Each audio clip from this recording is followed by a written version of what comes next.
not kidding. It'll make you feel skinny, but it can't hide the fat. If nobody got that Ryan Reynolds joke, man, come on now. Give your head a shake and go watch the movies, okay? Because that shit's funny. Heather Morgan, thank you for starting the show. Sniffing everybody. Hey?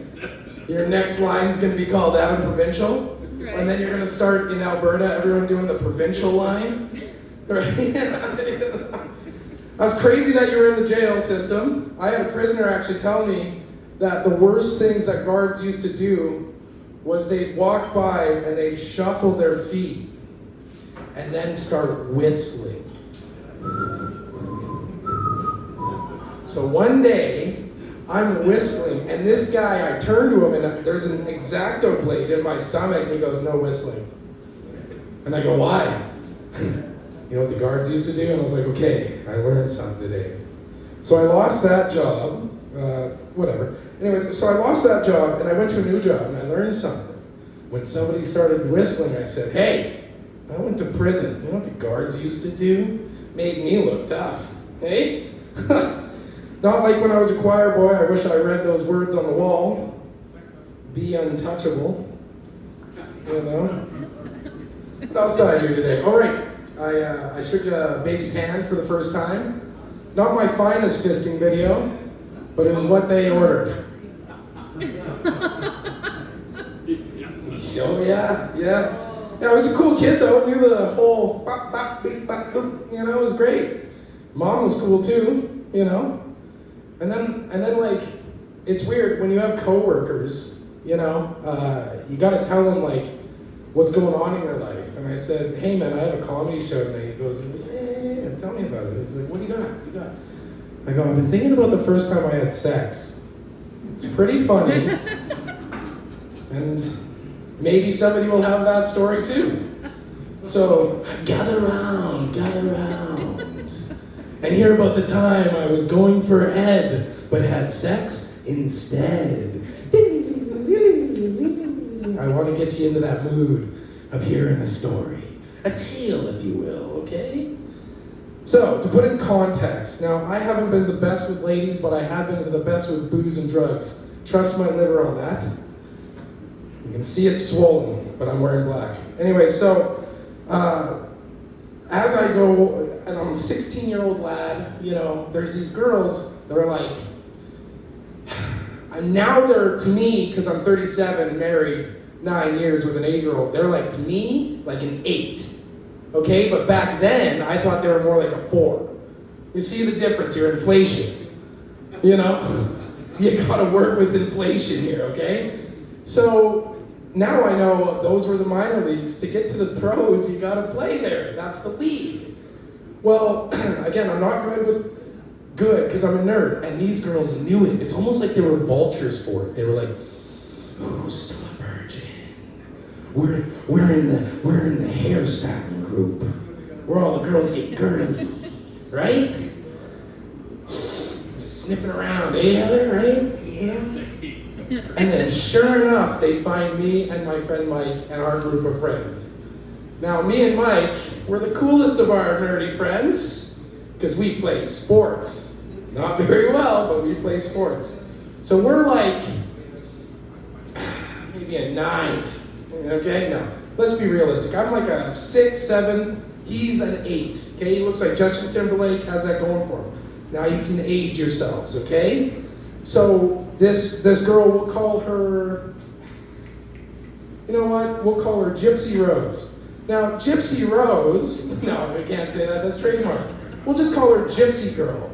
Okay, now Gypsy Girl, she goes up to me and she's like, "Anywhere, anytime."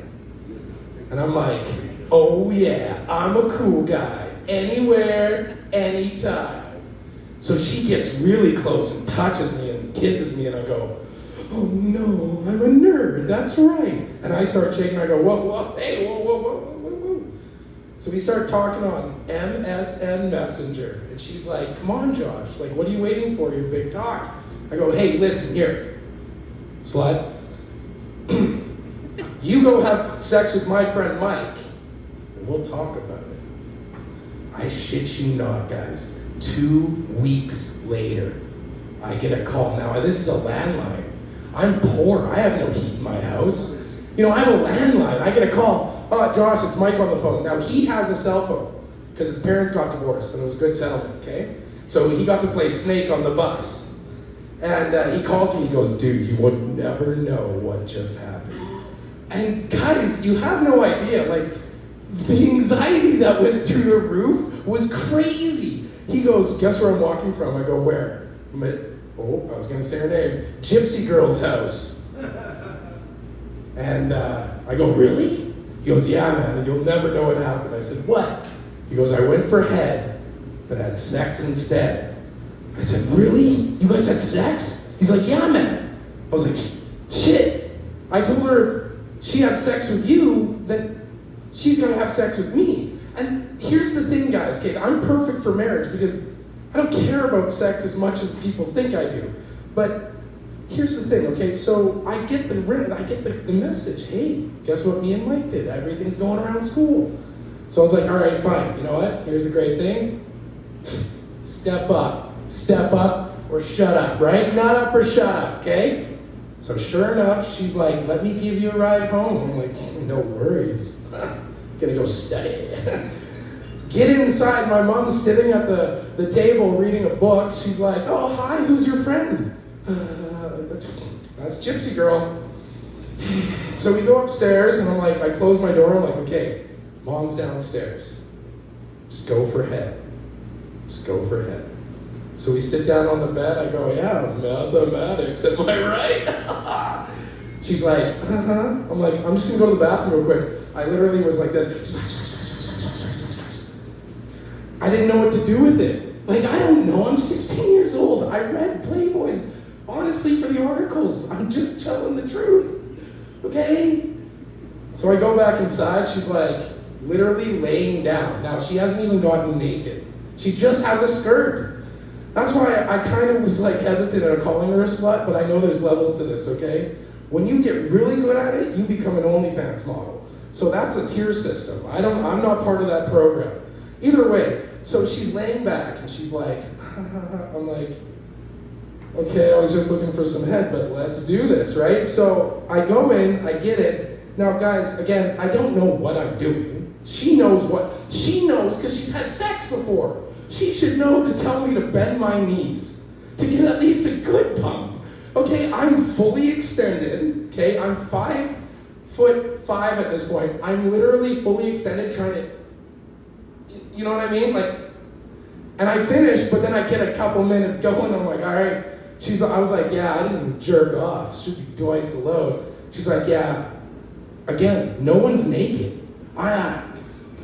I couldn't believe it though. In the middle of all this, I look down at her and like I'm a big head sweater.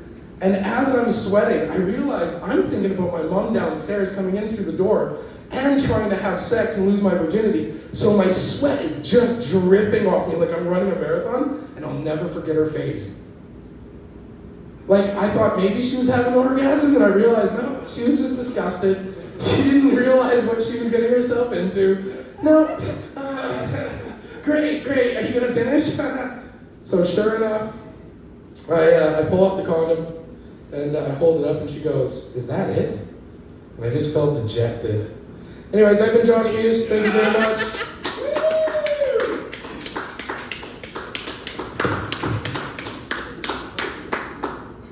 Josh Muse, everyone. Now we gotta get to the voting.